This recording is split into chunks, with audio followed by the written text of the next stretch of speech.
Bem-vindo a este canal de conteúdo médico. Os vídeos sobre a oncologia ortopédica podem conter imagens com cenas fortes. Vamos apresentar nossa técnica para a realização da endoprótese para o terço proximal da tíbia.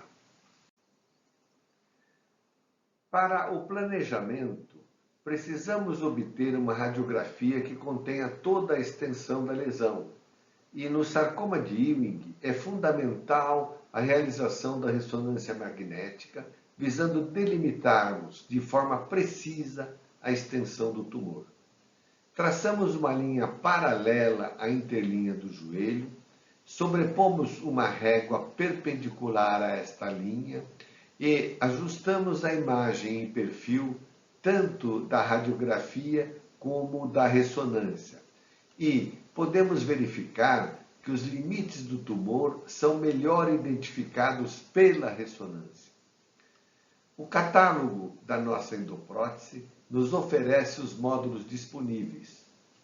E, ao fazermos a nossa medida, precisamos considerar o valor de cada componente, sendo 5 milímetros do anel da haste proximal, mais 60 milímetros do corpo do componente femoral, totalizando 6,5 centímetros de ressecção no fêmur. O componente tibial incluirá 12 milímetros do platô rotatório, mais 77 milímetros do componente tibial, mais 30 milímetros do prolongador e, por fim, mais 5 milímetros do anel da haste distal, sendo assim 12,5 centímetros de ressecção para o componente tibial. Então, totalizamos uma ressecção de 19 centímetros. Com a paciente em decúbito dorsal horizontal, desenhamos uma incisão passando pela crista da tíbia e desviando-se para o lado medial, contornando uma ilha para a ressecção do trajeto da biópsia e continuando medialmente pelo septo do músculo vasto medial em direção ao canal de Hunter. Na cirurgia, não utilizamos garroteamento e observem que não se visualiza sangramento no leito operatório. Operamos bem devagar, cauterizando desde os pequenos vasos do subcutâneo, realizando uma incisão rasante na pele e prosseguindo com o bisturi elétrico por todo o tecido gorduroso, com o cautério e a coagulação em blend spray 20-20. Prosseguimos com a nossa dissecção com o bisturi elétrico, dissecando os septos intermusculares e utilizando cautelosamente o termocautério como se fosse uma rugina para ir descolando o periósteo. Expomos cuidadosamente os vasos geniculares para realizarmos a ligadura dos vasos maiores, fazendo então uma cautelosa divulsão dos tecidos, procurando evitar qualquer perda sanguínea em uma paciente já deprimida pela quimioterapia. Medimos o segmento do fêmur e também o da tíbia, que precisamos ressecar, e marcamos com o bisturi elétrico o ponto das osteotomias. Em seguida, marcamos também o alinhamento da crista da tíbia com o fêmur, criando um parâmetro objetivo para posicionar corretamente os segmentos da prótese, preservando a rotação do membro. A seguir, realizamos primeiramente a osteotomia no fêmur com serra elétrica ou com a serra de Gigli, como neste exemplo. Conferimos cuidadosamente a medida total da endoprótese planejada. E completamos com a osteotomia da tíbia, ressecando em bloco todo este segmento planejado. Completamos com a regularização das osteotomias para obtermos superfícies planas e perpendiculares ao córtex, feita a adaptação dos componentes desta nossa endoprótese. Recebemos os componentes montados desta forma. Precisamos primeiramente retirar o componente rotacional de polietileno e desmontá-lo. Retiramos o parafuso de interferência e o pino transversal, colocando as duas buchas de polietileno de dentro para fora da chanfradura. Está aparecendo positivo lá?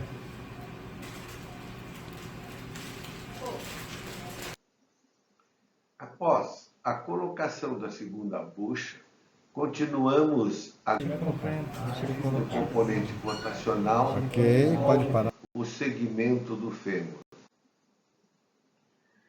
Colocamos o pino rotacional com a chanfradura orientada para frente, visando facilitar a colocação do pino de bloqueio que vemos aqui abaixo.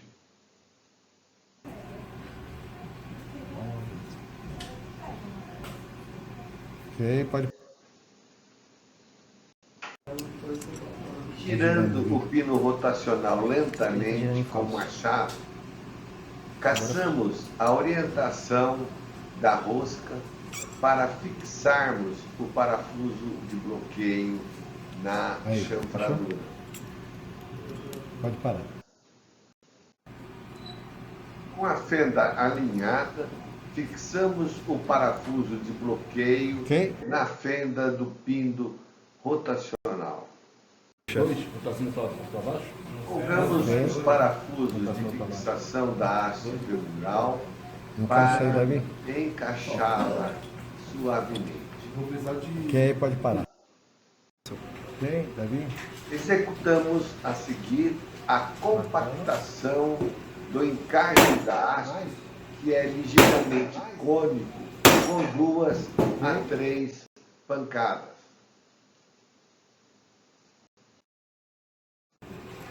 Após a impactação, apertamos os parafusos do componente femoral, travando bem a haste proximal. Devemos estar atentos para ter certeza que conseguimos rosquear e apertar os 2 parafusos bem firmes. Deu. Realizamos a seguir a soltura dos parafusos de bloqueio do componente tibial e do segmento prolongador, que é de 3 centímetros, neste caso, para a montagem deste componente planejado, posicionando anteriormente a face que simula a linha da crista tibial para a melhor orientação da rotação durante a nossa cimentação. Esse momento é de atenção, porque esses parafusos eles são afrouxados para que a impactação que vamos promover não machuque os parafusos.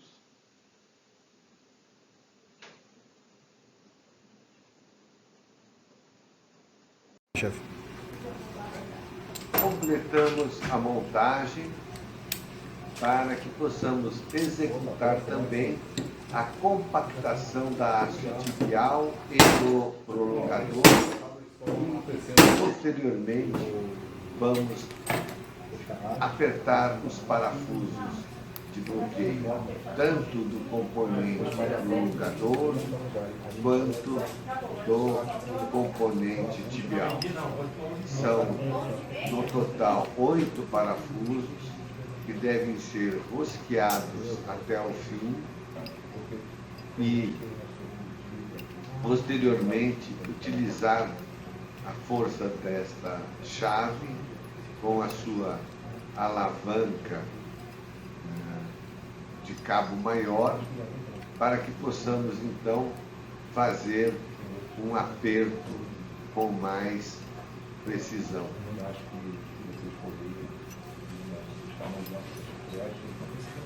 Podemos observar nesse momento a complementação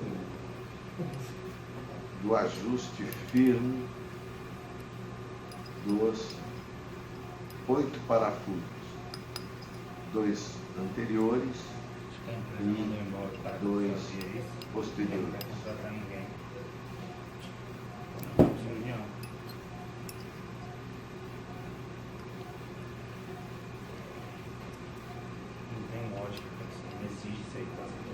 Sempre conferindo novamente. Tinha que ter cronometrado, viu?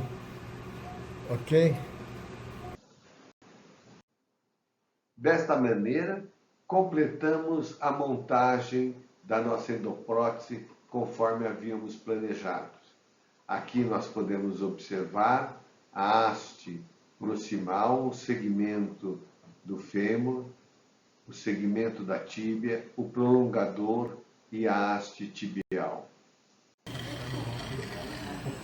Iniciamos a sedimentação primeiramente com o componente na tíbia. Deixamos um equipo de soro para enxugar o canal e devemos pressionar bem o cimento para obter uma boa fixação da prótese. É importante pressionarmos bem este cimento, principalmente quando não dispomos do pressurizador, que permite preenchermos o cimento do fundo para a superfície da prótese. Pode dar prótese.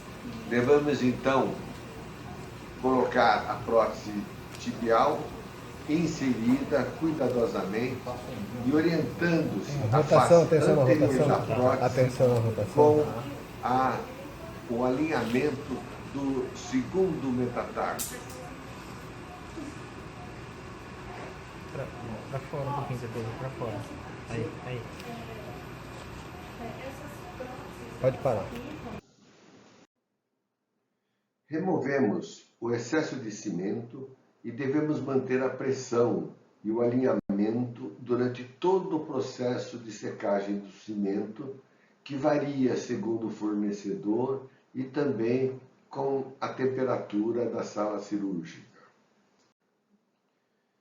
Para a cimentação do componente femoral, fixamos a diáfise com uma pinça espanhola e colocamos um equipo de soro para a drenagem do canal medular, retirando o ar e o remanescente de sangue. Continuamos com atenção ao preenchimento do canal, retiramos o equipo de soro e continuamos completando a pressurização manual do cimento, de forma a termos assegurado o seu completo preenchimento do canal femoral.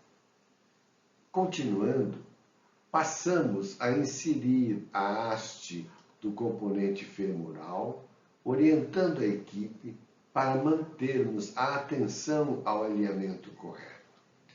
A colocação manual do cimento pode acelerar o seu endurecimento e, por vezes, precisamos de agregar força para completar a colocação do componente femoral. Retiramos o excesso de cimento e passamos a conferir o alinhamento. Devemos manter a compressão e o membro alinhado durante os minutos remanescentes da expansão do cimento, até a sua completa secagem, conferindo sempre a manutenção do alinhamento rotacional.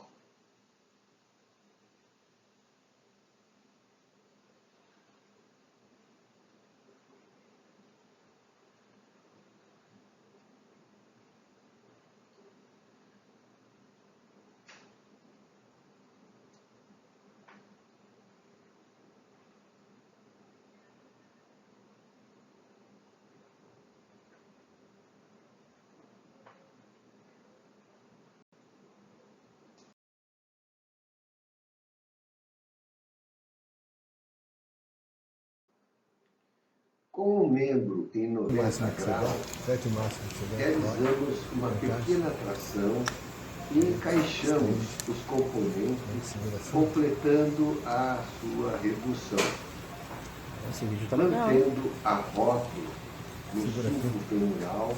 Testamos a flexo-extensão Não pode e a parar, não. cobertura da prótese, Tudo bem. avaliando o fechamento Pode da parar. ferida operatória.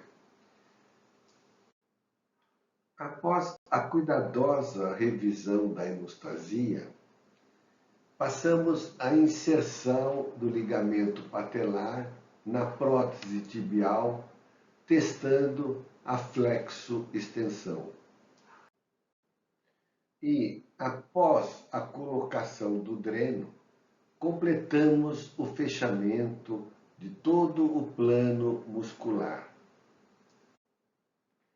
Aproximamos a pele, estudando o seu fechamento, e passamos então a realizar o fechamento do subcutâneo e a sutura da pele. A radiografia do pós-operatório imediato destaca o bom alinhamento dos componentes e o plug de contenção do cimento no componente femoral.